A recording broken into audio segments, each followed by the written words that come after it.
السلام عليكم ورحمة الله وبركاته. اللهم صل وسلم على سيدنا محمد وعلى آله وصحبه أجمعين. ازيكم يا حبايبي، أخباركم ايه؟ يا رب تكونوا بخير بصحة وستر دايما يا رب. معانا النهاردة طريقة عمل كشري مصري بطريقة سهلة طعم روعة. يلا نشوف الطريقة والمقادير. دي مية مجهزة للمكرونة، مية غلت اهي، وحط المكرونة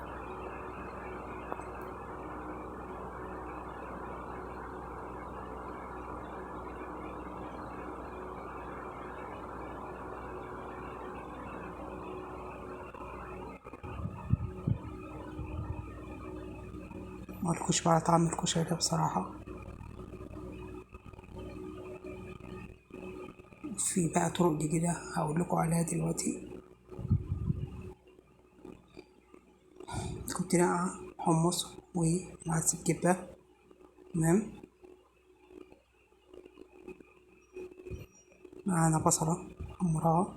في ناس طبعا بتعمل تسبيق الصلصة كده، بس دي صلصة أنا كنت عاملاها جاهزة مفرزاها. ماشي، فأنا بحب البصلة لون كده، بيديها طعم حلو أوي. حط كوباية مية، وادي الشعرية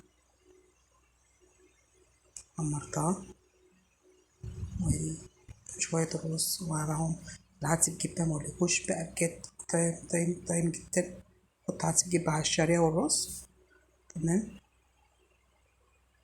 شوف الخطوة التانية. حط بهارات، ملح، فلفل وكمون. هتشم ريحة الرز بشعرية بقى بعدس الجبة ده، الكشري الريحة بتاعته بصراحة. على فكرة الرز بشعرية بتاعت الكشري المصري بيبقى المية بتاعته قليلة يا جماعة، مش ميته زي الرز العادي. فلفل كده. اعملوا الخطوة دي، جميلة جدا، طعمها حلو أوي.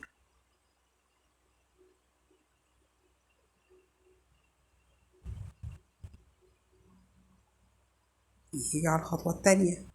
معانا البصل مقطع ترانشات، وجايبة 3 معالق أو معلقتين نشا. حط عليهم ملح، حط عليهم فلفل، حط عليهم فلفل اسود، حبة كمون وكزبرة ناشفة، وأقلبه كويس. دي بقى بتدي للبصل قرمشة، يبقى لونه حلو أوي، لونه ذهبي كده.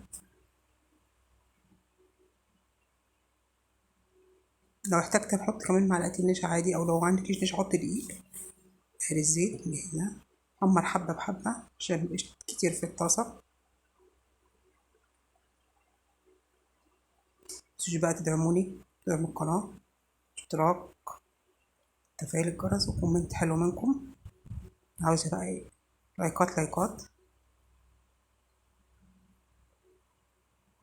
معانا البصل، شايفين البصل لونه عامل ازاي ومقرمش. العدس الجيل بعد ما سلقته، وهنعمل الدقة بتاعت الكشري المصري. ده توم دقاه، حط مع قرن، يعني تقريبا ربع قرن شطة.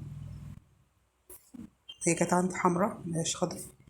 دقاه مع التوم، وهتلها يبقى لونها أصفر. الزيت ده مكان البصل يا جماعة، بتديله نكهة حلوة أوي. بعد ما يصفر، شوفوا بقى الطشة الجاية دي بقى. حبة خل، تقريبا ربع كوباية. ربع كوباية خل كده. وبعدين أحط عليها بقى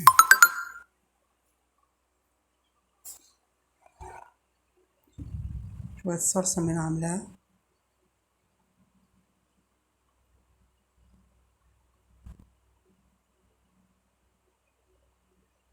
حوالي 5 معالق. ماشي. شفتوا بقى الطريقة دي المية بتاعت حمص الشام وبتاعت العدس بجبة، ما برميهاش. بدل ما احط مية انا في الخلطة دي، لا، بقوم انا مصفياها وحطها زي ما انتوا شايفين كده. دي طعم جميل جدا جدا. عموما اصل العدس بيبقى كويس جدا ونقعاه وميته نضيفة، والعدس والحمص ماشي. وبعصر ليمونة معلش كانت ما كانش فيها مية قوي. في ناس بتعمل دقة تانية فبعمل دي وخلاص. تمام. اشوف الخطوة التانية التالتة. العيش حمصه زي المطاعم زي ما انتوا شايفين كده. بيبقى طعمه جميل قوي. بس طبعا بصفيه على مناديل، مفيش عندك مناديل ورق يكون ابيض نضيف.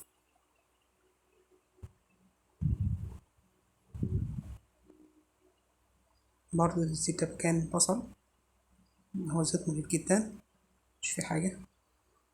الحاجات دي كلها بتدي طعم حلو قوي.